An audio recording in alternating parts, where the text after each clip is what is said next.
Last night was the college football playoff. It's been over for a couple weeks by the time you're watching this. It was Notre Dame versus Ohio. Notre Dame took the loss. At the end of the night, I've said this to my daughter before, but I said it to my daughter and son. I said, hey, you're not going to hurt my feelings if you pick a different school to root for. I didn't go to Notre Dame. I grew up in a Catholic school, and somewhere around 1990, when I was about 14, 15 years old, I had no interest in football. I've never played a snap of football. But somewhere in there, I must have turned on a Notre Dame football game and was hooked. And that's been my team. And now I live in the state of Indiana, which is pretty cool because that's where Notre Dame is top of the state. Probably God picking them, put them at the top of the state. But been a fan. I'm from Iowa. I always root for Iowa too, just because, I'm partial to the state. But Notre Dame is my team. And years ago, I said the same thing to my daughter that I said to my kids last night. Hey, you're not going to hurt my feelings if you pick a different school. You're not going to hurt my feelings if you want to root for somebody else. Pick a front runner. I don't care. Because I've watched Notre Dame for 35 years now in all sports.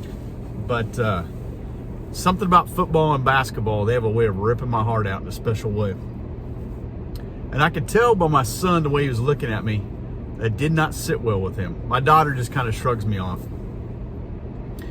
But earlier in the day, my son used some of his money to buy an Orange Bowl Champions shirt. He's pretty proud of that. And he's probably thinking, well, Dad, I just bought a shirt and I'm not planning on jumping ship. So when we turned the TV off and everything, we're getting ready to go to bed for the night. He walked by me in the hallway, or actually past my room. And I said, hey man, there's always next year. And he kind of gave me this awkward chuckle, whatever.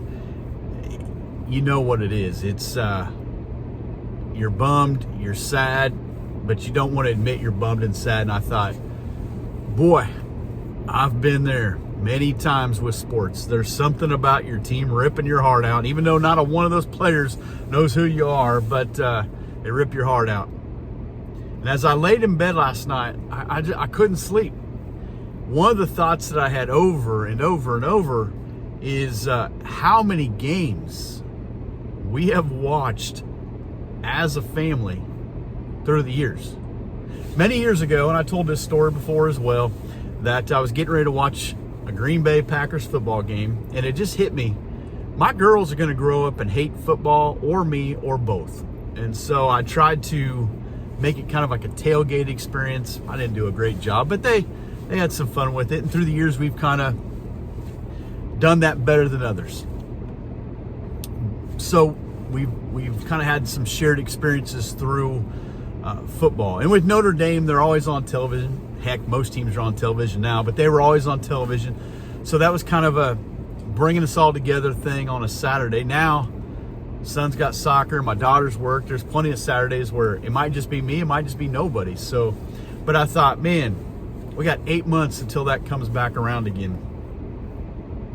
But as I thought about that last night, and I thought about that today, a couple things stand out to me, and that's the point of this.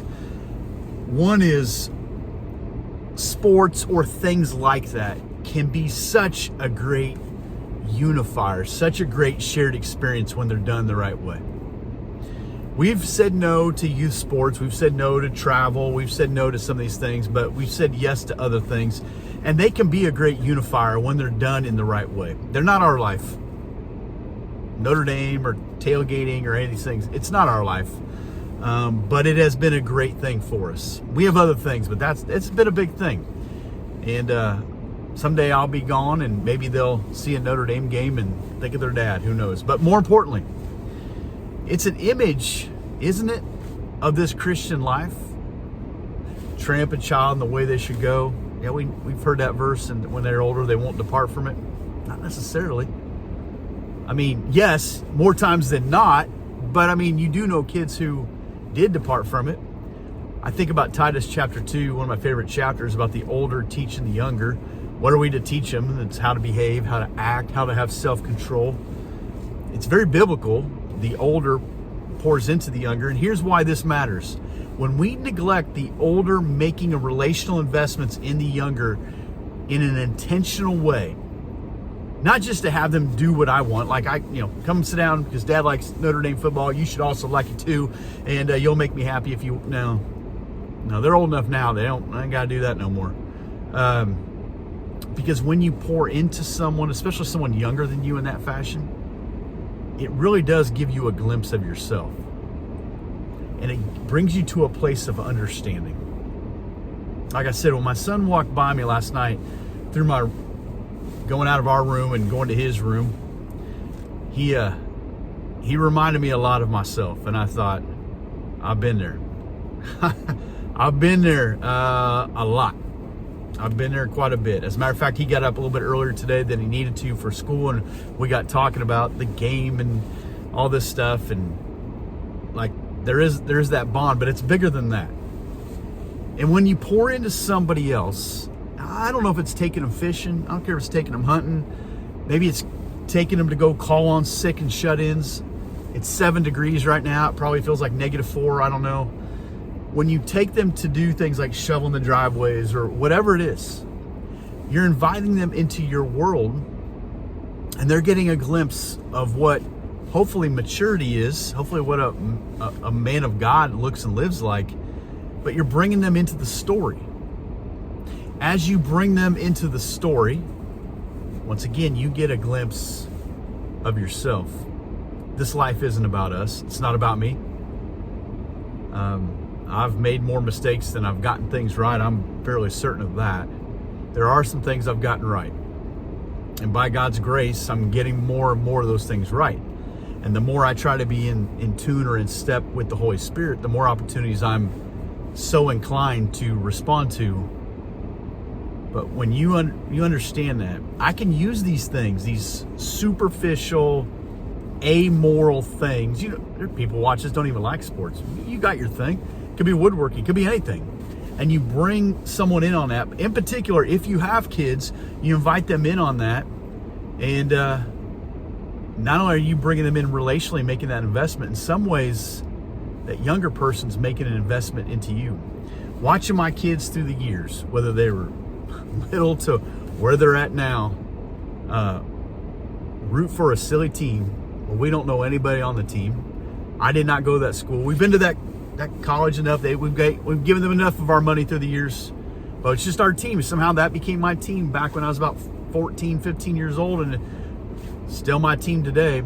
We've had a lot of shared experiences. If you invite younger people into what you do, you'll have a lot of shared experiences.